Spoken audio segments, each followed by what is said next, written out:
This is Shelton cassette number 25, recorded at New York City on July 17th, 1957. In Western terminology, I present to you a man that we are very thankful to have under our saddle blanket. That's Sandburr from San Antonio, Texas, Dr. Herbert Shelton.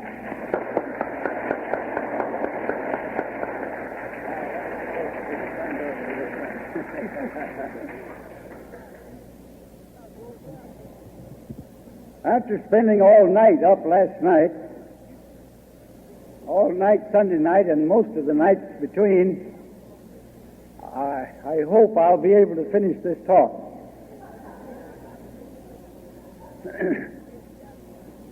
Dr. Trawl used to go into his classrooms and say to his students, of all the rooms, the largest room is the room for improvement. I like to think that all of us here are in that room, working for improvement. It is necessary, in order that we attain success in that effort, that we begin at the beginning. That is, that we begin with the young. It would be nice if we could begin with our grandparents or our great-grandparents, but unfortunately we can't turn back the clock of time and do that. You can, of course, begin with yourselves before you have children. But certainly you can begin with your children. And while I am to discuss the subject of nutrition of children, of babies, of children, and of adults, I want to make it clear that the word nutrition, contrary to popular misconception, does not mean food. It does not mean diet.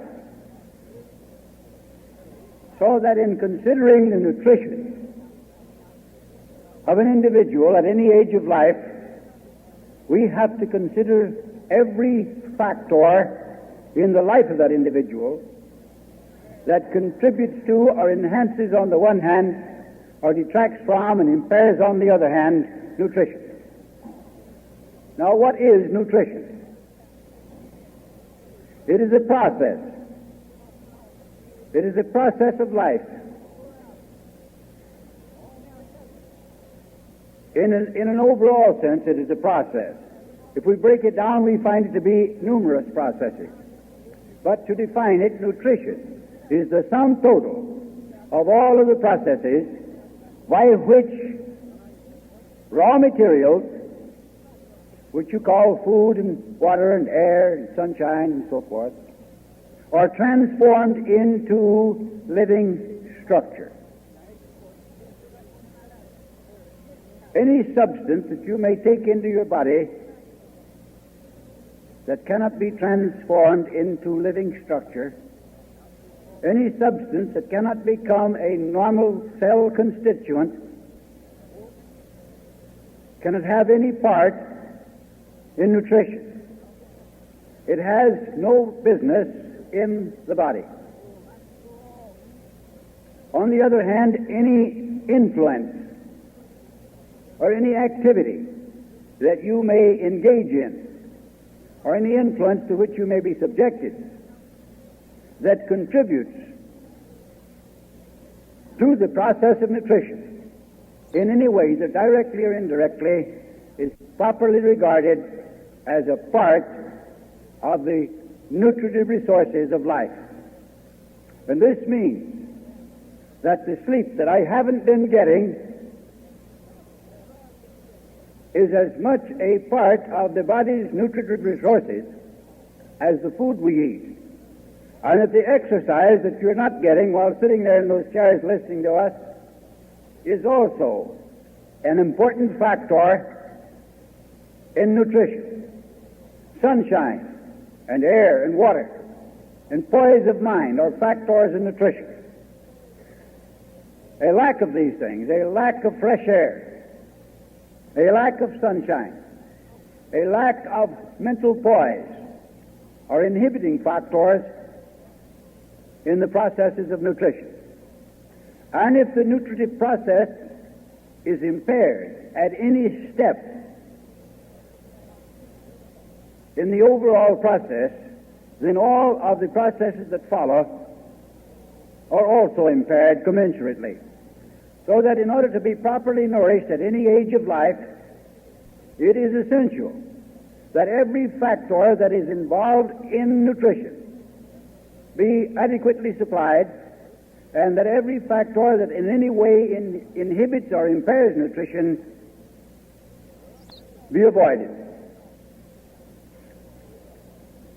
This does not mean, however, as we're being taught today by psychologists,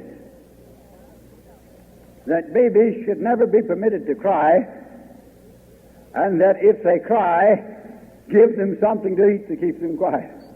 I think the psychologist would do well to stick to his own pasture and stop trying to feed babies and adults.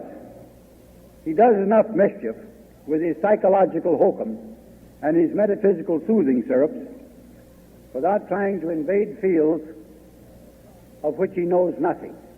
We begin considering the nutrition of the child before birth.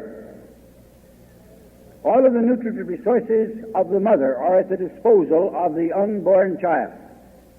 Through the medium of her blood, it receives food and water and oxygen. It receives the beneficial effects of sunbathing. It is damaged by the mother's emotional disturbances.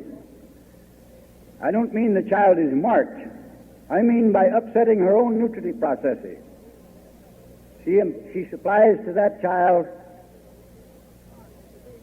some proper nutritive resources. I mean that by not eating proper food, she does not supply her child with proper nutritive material. I mean that by denying herself sunbath, the child is deprived of the benefits of the sunbath.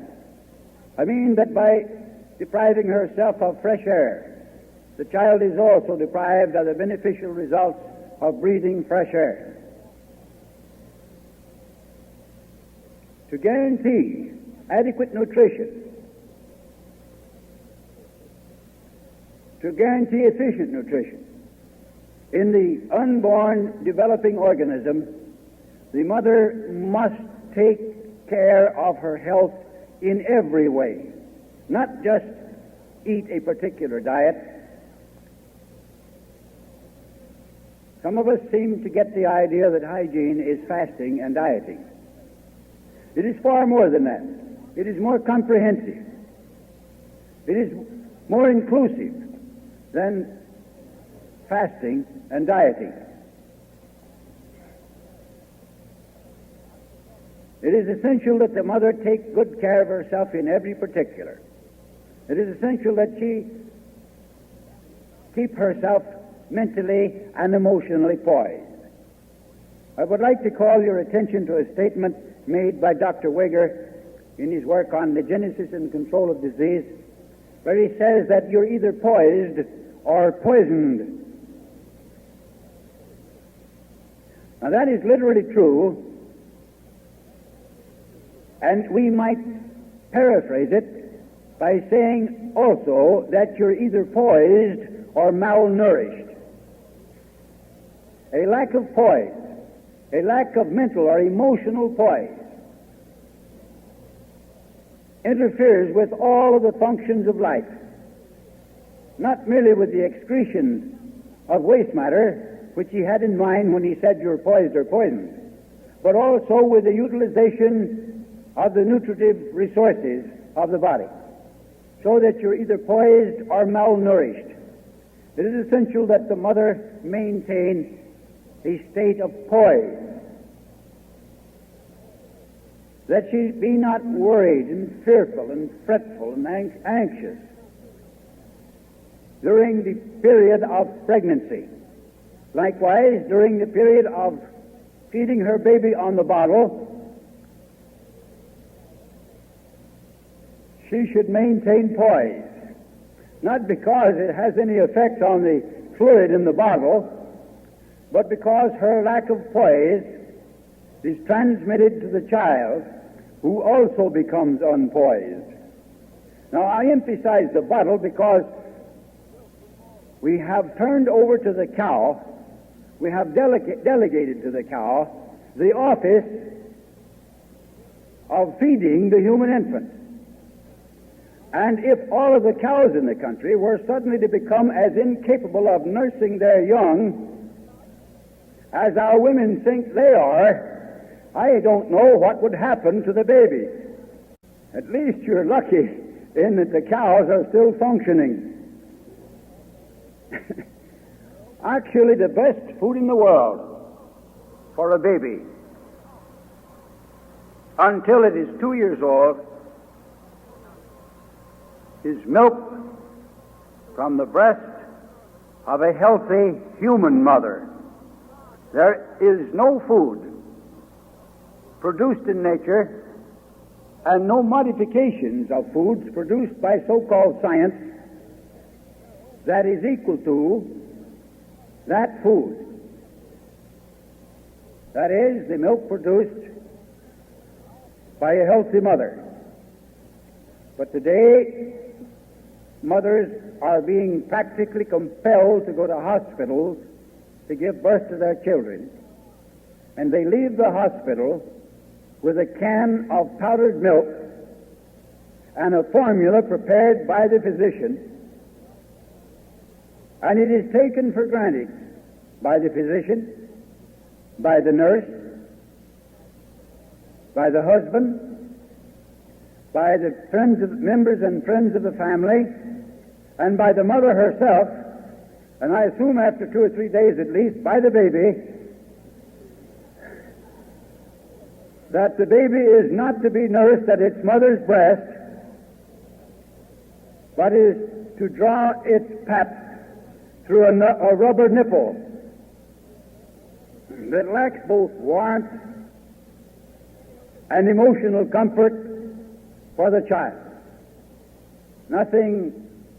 No other influence in the early life of a child has more importance in bringing up that child so that it is emotionally stable than nursing at its mother's breast. Our children today are the victims of child psychologists on the one hand and negligent mothers on the other. The mothers are laying the foundation for neuroses and psychoses, and the psychologists are trying to adjust these babies to a civilization that nobody should be adjusted to.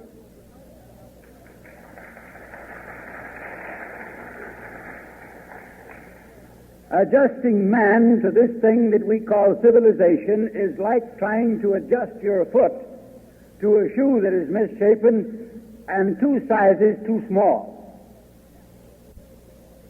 Just as you should make the shoe fit your foot, so we should readjust civilization to fit man.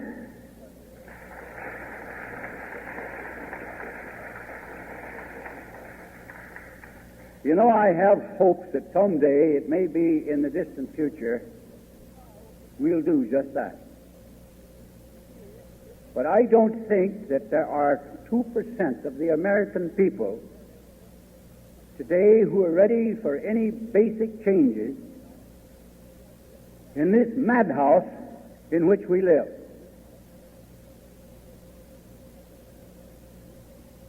And it is a madhouse. But the finest food to get back for the baby comes from the breast of a healthy mother. And the finest care, emotional and otherwise, that child can receive is from the mother.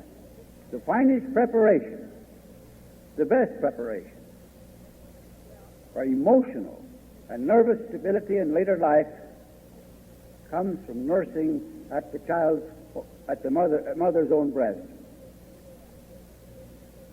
A few minutes ago, a lady handed me a piece of paper outside describing the diet that a little baby is receiving, a relative of hers, and asked me to tell her something about it. The baby is 20 months old. For some time it has been receiving foods that should be taken only after the digestive system of that baby has reached a stage in its development in which it is capable of adequately digesting such food. The human infant does not have the mechanical and the chemical equipment to handle most of our solid foods before it is 24 months old. In some instances it has to be even older than that, because many babies do not develop as rapidly as others. But before a child is fed solid food, it should have the necessary tools with which to break down that solid food. I don't mean by that it should have 2 teeth in front, as I once saw stated in the dental journal, that as soon as the first 2 teeth come in front, the child should be fed solid food. Some of you older people who have lost all of your teeth but 2 ought to try chewing food sometime with just those 2 teeth, and perhaps both of them upper teeth, to see the handicap under which that baby labors in trying to handle such food with just 2 front teeth. The child is physically equipped and chemically equipped. By chemically, I mean the necessary digestive enzymes are being secreted at that time when it has a mouthful of teeth with which to chew solid food. And this child was getting nuts, among other things. And nuts, of all foods, require thorough chewing. A child at that age couldn't possibly do justice to nuts. And yet it was being fed nuts and had been for some time. Among those people that we refer to as primitives, and I do not know why they're any more primitive than you and I, their ancestry probably goes back as far as ours does, and they live in the modern world, even if not in this crazy madhouse as much as we do. But nonetheless, we call them primitives, and we often refer to them as being backward, meaning that they haven't yet succeeded in producing an atom bomb and a hydrogen bomb, and they're not yet equipped to destroy the entire human race. That makes them backward.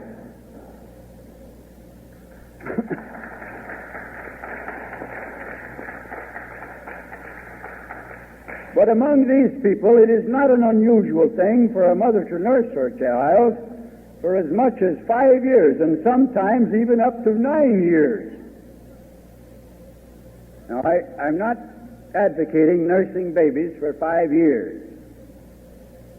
I know some of you babies need nursing even at 60. As a matter of fact, that is exactly what the dairy industry has been teaching you for a long time. That even at 90, you still need to nurse. Only you should nurse the cow instead of your mother. At 90, you still need your quart of milk a day. You are to be sucklings all your lives. You are never to be weaned. Of course, you know why they teach that. They have but one aim and object in the production and distribution and sale of milk: your welfare, your health. They're not in business to make profits. Consequently, they tell you that you need milk because they're fully convinced that it's important for you to drink it, for your health and welfare, not for their pocketbooks. As a matter of fact, there are dairymen in the country who are so convinced that you need milk all your lives that they don't drink it themselves. Just like there are bartenders who sell whiskey over the bar every day and are teetotalers themselves. But they are convinced that you need it. Now, I have a friend close by who has a dairy. And a few years ago, I was talking to him about milk production and feeding in its relation to milk production.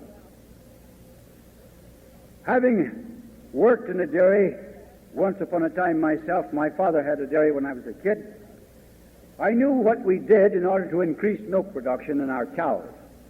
I knew what, if we wanted to dry up a cow so that we could turn her out to pasture, I knew that we also did that very simply. And it was all done by manipulating the feeding of the cow. And I pointed out to him that he was doing the same thing. But I said, when it comes to the human mother, we forget the office of diet in assuring an abundant supply of good milk in the mother's breast. And he agreed with me.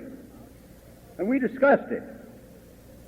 About 4 months later, his wife gave birth to a child, and a couple of weeks after the child was born, I saw the baby taking milk from a bottle. The mother had no milk. But she was eating white bread and white sugar and white rice and these breakfast cereals that you eat in the mornings that stick to your ribs. And that's about all they will do. They make good paste. And she was eating embalmed meats. The one thing that she didn't take was pasteurized milk. Oh yes, he was selling pasteurized milk, but his wife and children were getting unpasteurized milk. She was having her tea and coffee and her Coca-Cola or Dr. Pepper or other poison soft drink. Naturally, on a diet of that kind, she couldn't produce milk that was adequate to meet the needs of the baby. So she had to call upon the Holstein. It is my firm conviction that 95% of the women of America today can, if they will, produce all of the milk for their babies that they require of good quality.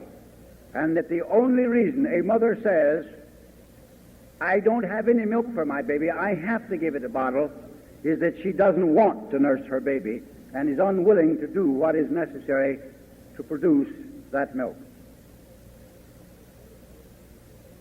Some of them say very frankly that if I can fix up my milk in the morning, I can fix up several bottles and I can put them in the refrigerator, and I can leave the bottles and the baby with the maid, and I can go out and play bridge or go to the theater or eat chocolates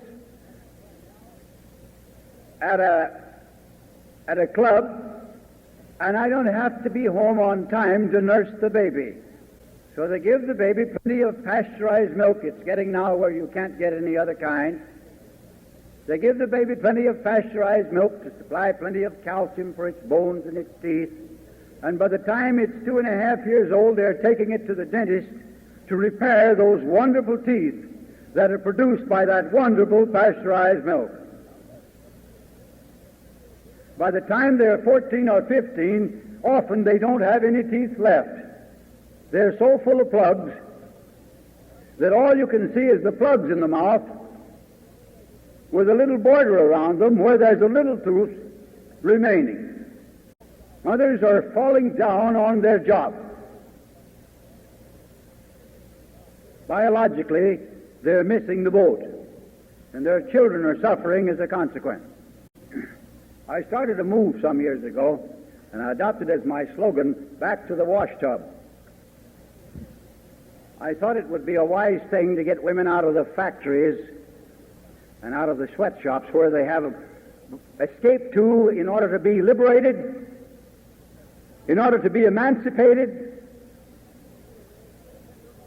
I mean, in other words, they have become wage slaves of the exploiters, and that means that they're free. I wanted to get them back somewhere where they could actually take care of their children instead of having to turn them over to the school teachers. Do you know that it's fed among the school teachers today that we're nothing but babysitters? We're taking care of the children of these parents so they can go out and have a good time. And you got them in school at a time when they ought to be out in the yard playing, out in the fields and in the forest catching bugs and being bitten by snakes and things of that kind, growing up as human beings. They're in the classroom, sitting hour after hour, drawing pictures and coloring pictures and doing other little nonsensical things. Oh, it's education, I know. But I don't know what it's education for, nor who gets the education. We're complaining now that Russia is doing in 5 years more in educating their children than we do in 11. But we're still educating them.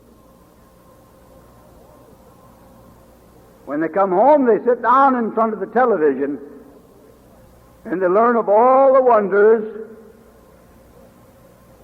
of tobacco and of beer and of coffee. The coffee you drink if you owned all the coffee in the world. If I owned all the coffee in the world, I would set fire to it. I wouldn't drink it. But the children are really getting an education over television. Undoubtedly,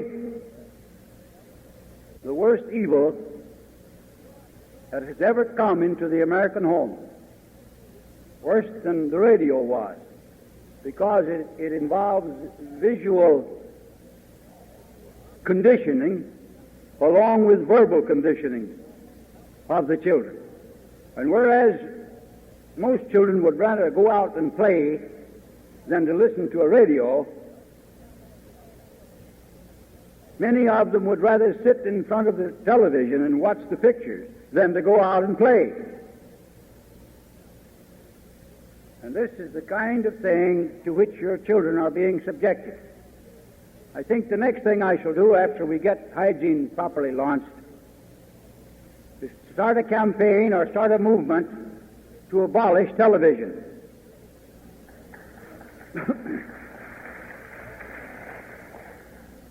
Or if we can't abolish it, transform it.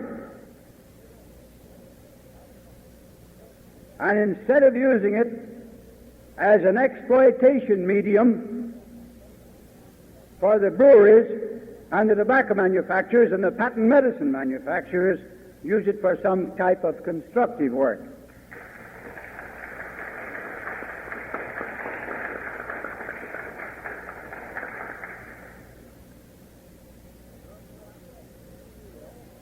Now, I'm going to assume that you're not nursing your baby, and I think I'm going to be right in most instances, and that you're going to feed the baby out of a bottle. If you do so, you should see to it that you get unpasteurized, unstandardized, and unhomogenized milk from healthy cows. I challenge you to find a healthy milk animal anywhere in the country. It is common knowledge among veterinarians that the dairy cow is a pathological creature. And it's milk from these pathological animals that you're feeding your babies because you don't want to take the trouble to do it yourself. It's so much nicer to play bridge. If you can find that kind of milk, however, we may call it second best as an item of food for the baby. But the baby should not be fed the enormous quantities of food that are commonly given to them. We are so in love with little butterballs that we're not happy unless baby is putting on weight excessively. And we are very proud not only to be able to announce that the baby weighed 9 pounds at birth, but that it weighed 15 pounds when it was a month and a half old, which means it's mostly blubber. Not a healthy baby, not a baby that is strong and properly developed. Even that kind of feeding and that kind of putting on of or laying on of fat retards the mental development of the baby.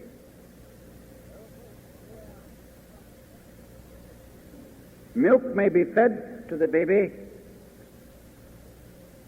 whole. If you have milk from cows in which there is a great amount of cream, such as the Guernsey and the Jersey, it will usually be well to take off part of the cream. There is no need to add anything to it. No calcium, no water, no other additives. Nor is there any need to feed baby on these packaged vitamins, vitamin tablets. They're of no value. And there's actually more vitamin value in a glass of whole unpasteurized milk from a healthy cow, or in the juice of a stalk of celery, than you can get from a whole train load of those pills that you pay such prices for.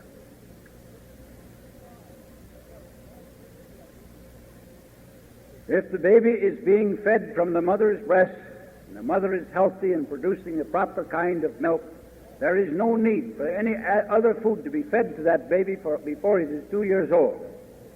If mother's milk is not adequate, or if it's being fed upon cow's milk, then it should be supplemented with fruit juices. I prefer giving one feeding of acid fruit juice, commonly orange juice, sometimes tomato juice, at one time of day, and the juice of a sweet fruit, such as fresh grapes or some other fruit in season, at another time of day. 3 to 4 feedings. And I've known of babies to be brought up on 2 feedings of milk a day, and they actually outstripped some of the overfed youngsters in growth and in development and in mental alertness and in health. But 2 to 3 feedings a day of milk is enough for that baby. When a child has developed to the point where it has a mouthful of teeth, where there is chyle in the saliva, where the starch-splitting enzymes in the intestine are present, and where all of the other enzymes required for the digestion of solid foods are present, it is time to begin to feed it solid food. But you do not make an abrupt change from the exclusive milk diet over to an exclusive solid food diet. There is a transition period seen in all mammals in nature, during which time the developing organism changes over from the exclusive milk diet to the exclusive raw food diet, solid food diet. There comes a time then when the young animal is weaned, and in nature that animal never takes milk again so long as it lives. Whether it's an elephant that may live to be 60 or 70 years old, or an animal that doesn't live that long, when once weaned, there is no more milk for the animal. It lives from that time on other types of foods. And that is the normal way of feeding the human child. After it is weaned, there is no longer that need of a quart or 2 quarts of milk a day. From that time on, the child may be fed adequately upon solid food. The adult may be fed adequately upon solid food without the addition of milk. The only thing that is required from that time on is that the food be of the proper kind, that it be properly prepared, and that it be properly combined. Now, we're not going to discuss food combining because we talked about it for a brief time last night. And if you were not here to hear the talk on food combining, then we have a little book on the subject back there on the table which you may purchase before going out. And learn how to properly combine your foods for yourself and for your children, because it is one of the most important subjects in feeding. In addition to feeding your child properly, see to it that it gets from early in life. I begin babies taking sun baths by the time they're 24 hours old. From early in life, see that your child gets sun baths. See that it gets fresh air. Take its clothes off and put it on the floor, on a pallet or somewhere where it can kick and tumble and roll and exercise itself. Put the baby, when you put the baby to bed, don't put it on its back. Face down is the way the baby should be brought up from birth. Face down, with its head turned to one side so that it can breathe. It's amazing how much more rapidly they develop, how much stronger the back and the legs and the arms develop, and much in this position than lying on the back, merely kicking up into the empty space as they do. Babies should be kept clean, and that means that they should be bathed at whatever intervals are necessary to keep them clean. Once a day, twice a day, 3 times a day. They can get dirty very often.